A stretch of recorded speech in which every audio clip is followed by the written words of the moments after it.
The sky over Dahan Hills had darkened by late afternoon, clouds rolling in like storm giants ready to swallow the city. The wind howled through the streets, rattling windows and bending the palm trees with every gust. Jennifer and Nala had been returning from the playground when the first heavy raindrops fell, fat and cold against their umbrellas. Jennifer's heels clicked anxiously on the cobblestone paths as she hurried to her villa. She could see the storm building. The estate's warning lights flickered with the increasing gusts, electricity threatening to fail at any moment. Suddenly, a loud crack split the air. A branch from a massive oak tree nearby had snapped and crashed dangerously close to the pathway. Jennifer froze, Nala clutching her hand. And then a familiar voice called out, calm, steady, commanding. "Jennifer, over here." She squinted through the rain. There he was, Jean Huan. Not arrogant, not predatory, not even a hint of the man who had once been obsessed with lust. Just calm, protective, present. Before she could protest, he strode through the storm, lifting an umbrella over both of them, shielding them from the downpour. "Come with me," he said. "My penthouse is safer than here." Jennifer's instincts screamed at her. "No, don't go." But the growing wind and rain, the snapping branches, and the distant sirens of the estate's security made the decision for her. She nodded once, reluctantly, and followed him. The penthouse was a sanctuary. Floor-to-ceiling windows gave a panoramic view of the storm, while the spacious interior was warm, calm, and softly lit. Candles flickered across the living area, their golden light reflecting on polished marble floors. The scent of fresh flowers and vanilla candles filled the room. Jennifer closed the door behind them, shivering slightly. Nala immediately ran to a corner, fascinated by the luxurious space. Jean Huan, sensing her tension, smiled softly. "She likes it here," he said, kneeling. "To Nala's level. Safe. Warm." Jennifer didn't respond. Her heart was racing, her mind spinning. The storm outside mirrored the storm inside her chest. Confusion, irritation, and something else, something dangerously magnetic. "You don't need to explain anything," she finally said, trying to keep her voice steady. "She's fine. You're fine." He chuckled softly, a sound that was rare and unguarded. "I'll take that as progress." The rain beat harder against the windows. Lightning illuminated the skyline intermittently, followed by the deep rumble of thunder. The estate had lost electricity, a complete blackout. Candles became their only light. Shadows danced across the walls, flickering over Jean Huan's strong profile, the tattoos on his arms, and the intensity in his eyes. Jennifer tried to focus on Nala, reading her a story, but she couldn't ignore him. He moved quietly around the penthouse, making sure everything was safe, adjusting candles, checking that the little girl had a blanket, a warm drink, anything she might need. It was not the Jean Huan she had feared. Not the man whose mere presence made her pulse spike in terror and desire. This Jean Huan was calm, careful, patient, and almost unbearably magnetic. At one point, he crouched next to her on the couch, not touching, just close enough that the heat from his body was noticeable. "You okay?" he asked softly. Jennifer nodded, her throat tight. "Yes, thanks." The silence that followed was heavy, laden with unspoken history, shared glances, and the unrelenting tension between them. Then the storm's power shifted the room. A candle flickered too close to the edge of the mantel, smoke curling upward. Jean Huan's hand moved instinctively, steadying it, fingers brushing her arm lightly in the process. Jennifer stiffened, her chest tightened. I don't," she started, but he cut her off with a low whisper. "Relax. Nothing will happen unless you want it to. I promise." The words were soft, honest, but the intimacy of the moment, the storm raging outside, the flickering candlelight on his face, and the warmth of his presence, all of it was intoxicating. Jennifer's resolve wavered. Her breath caught when he looked at her, eyes dark, intense, searching. A memory of their past flickered in her mind. Stolen kisses, whispered promises, moments when the world had felt small and private. And now it was almost unbearable. A sudden clap of thunder made her jump. He instinctively moved closer to steady her, and for a heartbeat, their faces were inches apart. His hand brushed hers. A spark, a jolt, a dangerous reminder of what had been and what could be. Jennifer pulled back slightly. "No," she said softly, her heart racing. Don't do this. Not here. Not now." He smiled faintly, almost regretfully. "I'm not forcing anything. Just feeling alive with you here. That's all." But the tension between them was undeniable. The storm outside mirrored the storm of desire inside the room. Candlelight reflected in her eyes, making him pause, almost lose himself in the intensity. He noticed something he hadn't seen before. A faint scar on her wrist from when Nala had accidentally scratched her during play. Small, human, delicate. And it struck him, seeing these imperfections, that life had been hard, but she had endured, protected, survived. And that made her all the more irresistible. Hours passed. The storm didn't relent. The electricity flickered on briefly and went out again. Jennifer poured tea for herself and Nala, trying to distract from the tension that seemed to thicken with each passing minute. Jean Juan sat across from them, calm, but every now and then his gaze flicked toward her. Soft, intense, patient. He didn't speak of love or obsession. He didn't brag. He just existed there in her space, showing that he could be trusted, that he could care, that he could protect. And Jennifer, for the first time since the incident at the playground, allowed herself to notice him. Not the man she feared, not the Mafia lord she despised, but the man who had once loved her and, somehow, still did. A flash of lightning illuminated the room fully. Her eyes fell on him. Long hair tied back, tattoos hidden under the long sleeves, eyes dark and piercing. And in that moment, she almost kissed him. But she didn't. She pulled back, heart pounding, body trembling, mind screaming. "No," she whispered. I can't. Not again." He nodded, understanding. No words, no excuses. Just acknowledgement, respect, and that intense, silent hunger that didn't need consent to exist, only patience. Later, when Nala had gone to sleep on the couch, Jennifer noticed something else. A small glimpse of his back as he moved to adjust a blanket. Scars. Marks from battles, from survival, from the life he had endured to become who he was today. Proof that the man before her had changed. Proof that this wasn't the reckless, arrogant boy from the beach. Proof that he had lived, fought, and survived. And that he had come for her, not for lust, but for something deeper. And that realization shook her more than any kiss could have. The storm continued through the night. Rain battered the windows. Lightning flashed. Candles flickered in the darkness. And in the silence that followed, Jennifer realized something terrifying. She was no longer afraid of him. Not completely. Not yet. But she was captivated. And she knew that this night, this storm, this closeness, was only the beginning. Something dangerous, magnetic, and inevitable was coming. And for the first time in years, Jennifer didn't want to run. The morning after the hurricane, the city was drenched in sunlight, the streets glistening with puddles reflecting the chaos of the night before. The storm had passed, but its traces lingered, branches broken, leaves scattered, and the faint scent of wet earth in the air. Jennifer sat on her balcony with Nala playing quietly on the floor, absorbed in her dolls. She thought she had left the storm behind, both outside and within. She was wrong, because Jean Juan hadn't left. Not really. He arrived at her villa mid-morning, unannounced as always. But today there was a difference. No gifts, no grand gestures, no intrusion. Just him, calm, controlled, and yet undeniably magnetic. Jennifer noticed immediately. The way he moved, even casually, carried the weight of his presence.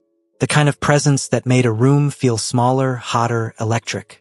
"Good morning," he said, voice low, almost husky from the night storm and the lack of sleep. "Morning," Jennifer replied curtly, but her heart betrayed her. It raced. Her pulse jumped. She didn't want to admit it, but she had missed this, the tension, the danger, the unspoken pull. They sat in the living room. Nala was occupied, humming softly to herself. Jennifer tried to focus on work, her laptop open, fingers typing mechanically. But she couldn't ignore him, not the way he sat across from her, eyes dark, calculating, patient. "Jennifer," he said suddenly, leaning forward slightly, "I need to be honest. I can't keep pretending I'm calm, that I'm distant. I've tried. But being near you, watching you, it's unbearable." Jennifer stiffened. "Jinhuan, don't." But he didn't stop. He rose slowly, each movement deliberate, controlled, yet charged with intention. "I know you don't want a man in your life. I know you've built this world perfect, calm, independent. And I respect that. But I can't pretend. I won't pretend anymore." Jennifer swallowed hard. You're going to make this complicated. You always do." He smiled faintly, almost regretfully. "Then let's make it simple. No love, no promises, just you and me. When we want each other." Her breath caught. Her body reacted before her mind could intervene. The tension in the room thickened, a magnetic pull she couldn't fight. The first moment their fingers brushed was electric. Her hand had accidentally grazed his as she reached for her coffee. A spark shot through her chest. Her pulse raced. She pulled back slightly, trembling, but he didn't retreat. He just let the contact linger, just enough to make her aware of it, just enough to make her ache. "You don't have to resist," he whispered, low and intoxicating. "Not here. Not now." Jennifer's breath hitched. She wanted to argue, to push him away, to maintain control. But her body betrayed her. Her skin tingled under his gaze, her lips suddenly dry, her thoughts scattered. And then he moved closer, slowly, deliberately, closing the distance between them, every movement controlled, measured, yet full of raw desire. She couldn't stop herself from looking at him. Long hair tied back, tattoos hidden under his sleeves, the intensity in his eyes burning into her soul. "I'm not asking for a heart," he whispered. "Just this moment. Let me prove that I can be what you need for now." Her knees weakened. Her resolve crumbled. The first kiss was inevitable. He leaned down, capturing her lips with his in a slow, measured way, as if testing her boundaries, reading her response. Jennifer froze for a heartbeat, then melted. The kiss deepened, fierce but tender, raw and emotional, carrying all the years of longing, anger, desire, and unspoken feelings between them. Her hands found their way to his chest, feeling the solid muscles, the heat beneath the fabric. His hands traced her back, pulling her closer, making her feel wanted in a way she hadn't allowed herself to feel in years. It was chaotic. It was controlled. It was perfect. And yet, in the midst of their first real intimacy, Jennifer pulled back, chest heaving. "Stop," she whispered, voice trembling. I can't. Not like this." He didn't release her immediately. He held her face gently, thumb brushing over her cheek. "I know," he said softly.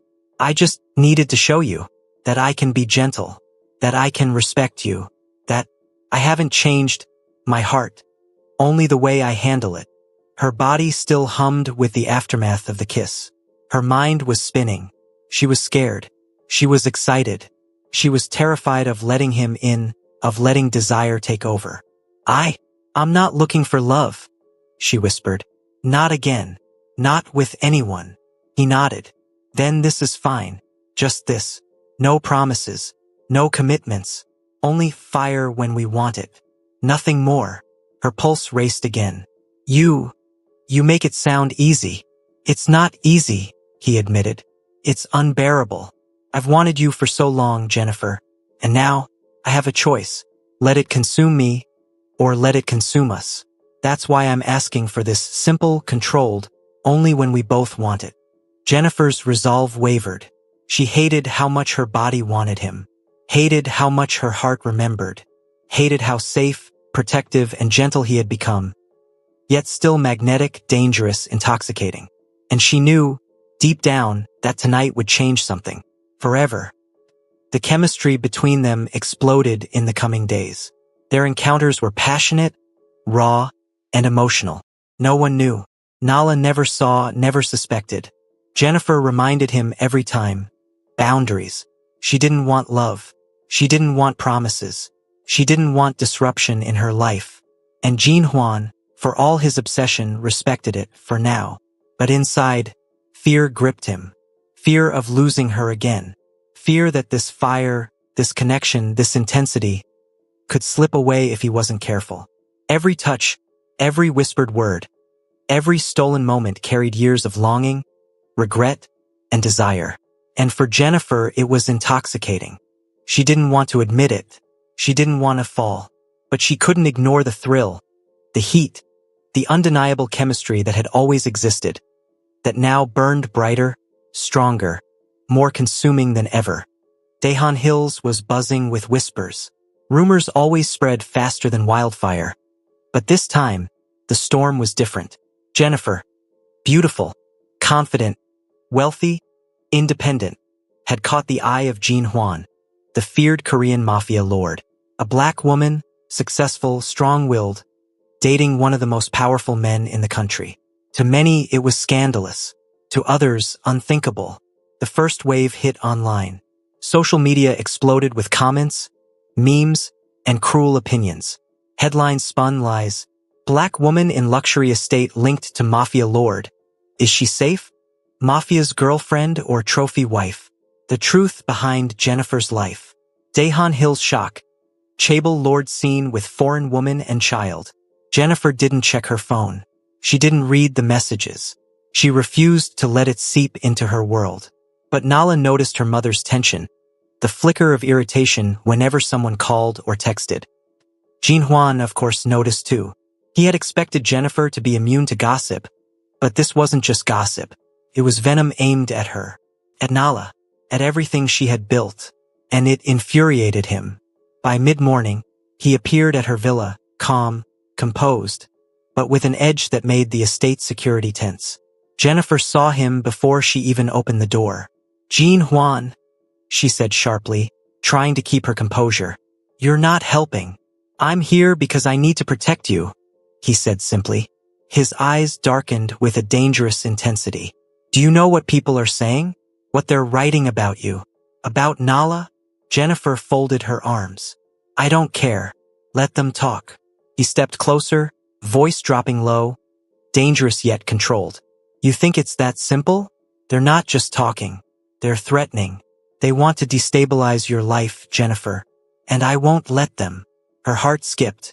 She hated the tension, the power he carried, but a part of her, the same part that had melted under his gaze during the hurricane, felt comforted, protected, safe. That afternoon, the rumors reached the estate staff. Whispers filled the halls. Security guards exchanged knowing glances. Estate neighbors called, some polite, some rude. Jennifer handled it with grace, ignoring the jabs, brushing off the questions. But Jean Huan's presence was constant, unwavering. He stood at the edge of her life like a silent sentinel, ready to strike anyone who dared cross a line. When a neighbor had the audacity to comment about Jennifer's choices and her position online, Jean Huan's intervention was subtle but terrifying. A warning call, a few words. The neighbor shut down immediately. Jennifer watched, conflicted. She didn't want this life for her daughter. She didn't want danger lurking around every corner. She didn't want the mafia lord protecting her like this. And yet, every time Jean Huan's presence made the threat stop, she felt relieved. That evening, as the sun set over Daehan Hills, Jennifer made her decision. She called Jean Huan to meet her in her living room, Nala playing quietly in her room. Sit down, she said firmly. He obeyed, but his expression was unreadable. Calm, controlled, dangerous. I've been thinking, she began, voice steady but tinged with emotion, about everything. The public, the whispers, the threats, the chaos. He nodded slowly, waiting. I can't let this life, your life, the dangers, disrupt Nala. Or me. Or my peace.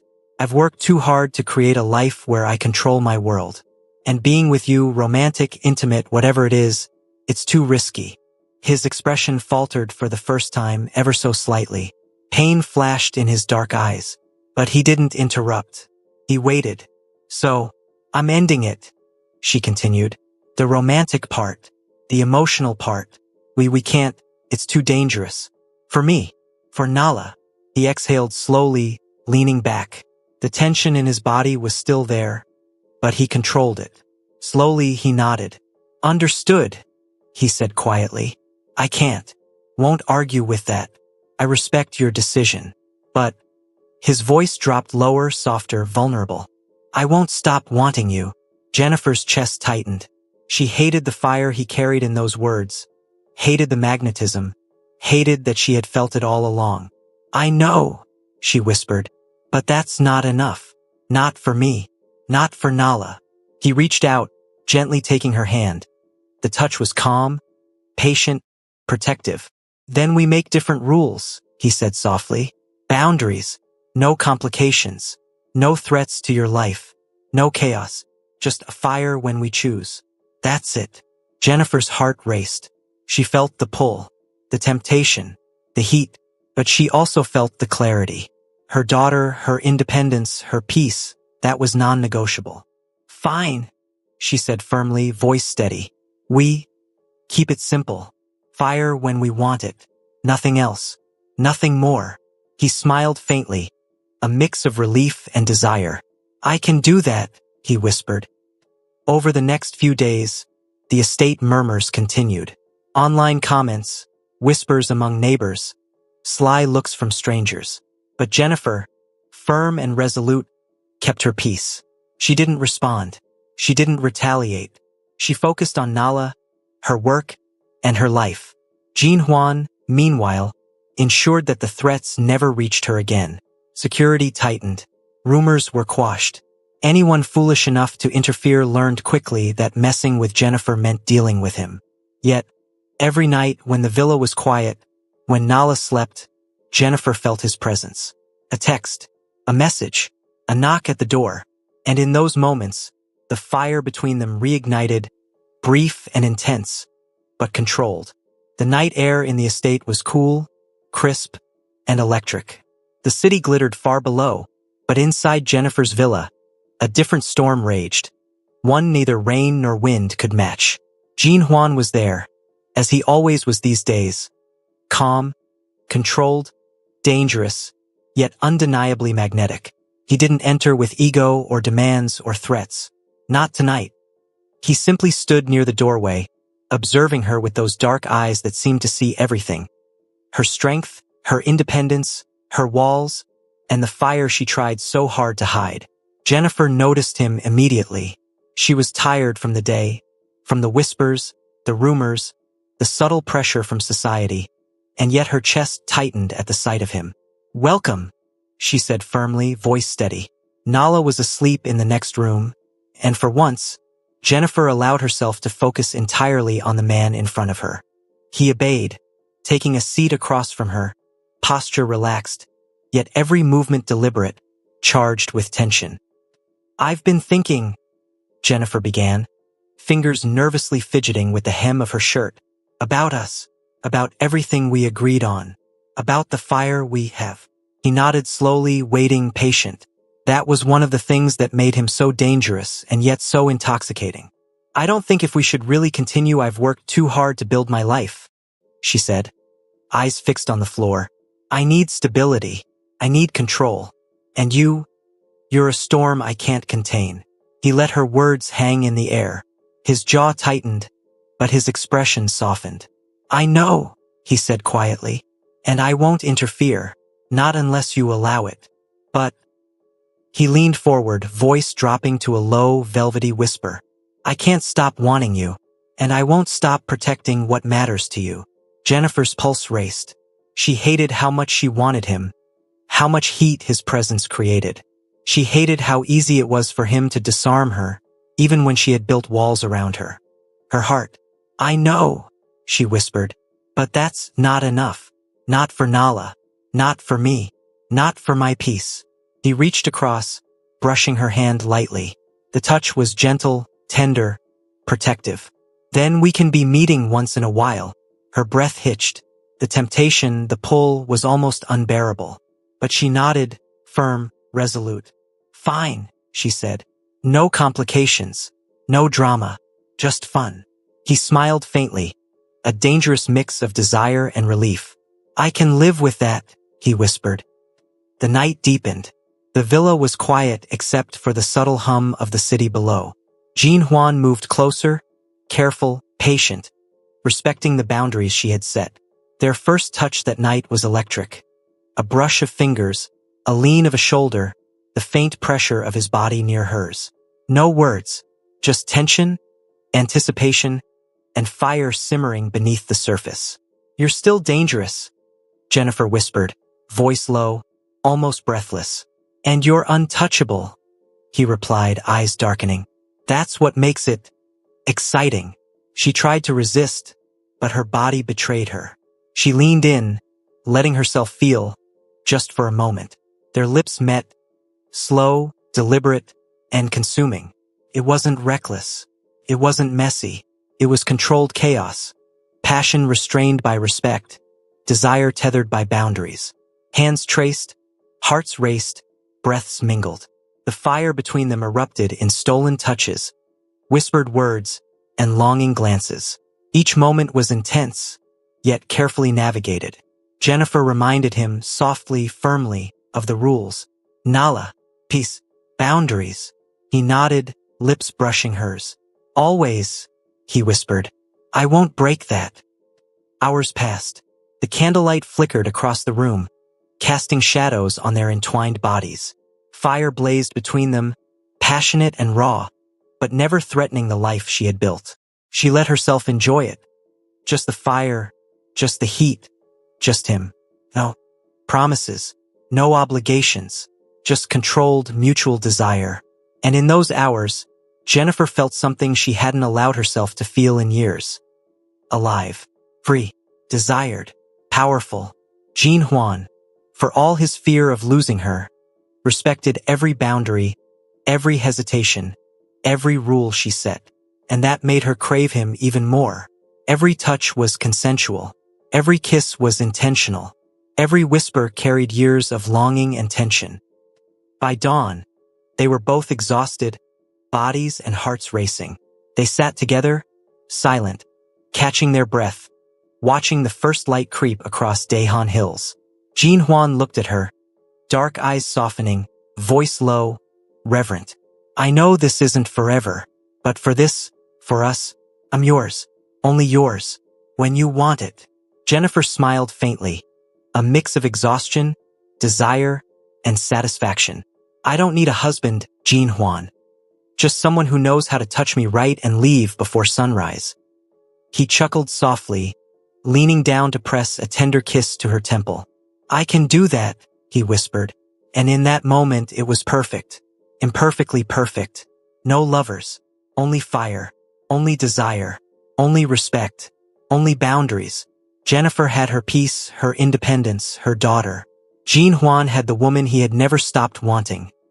Under her rules, on her terms, with the fire they both craved. And for now, that was enough.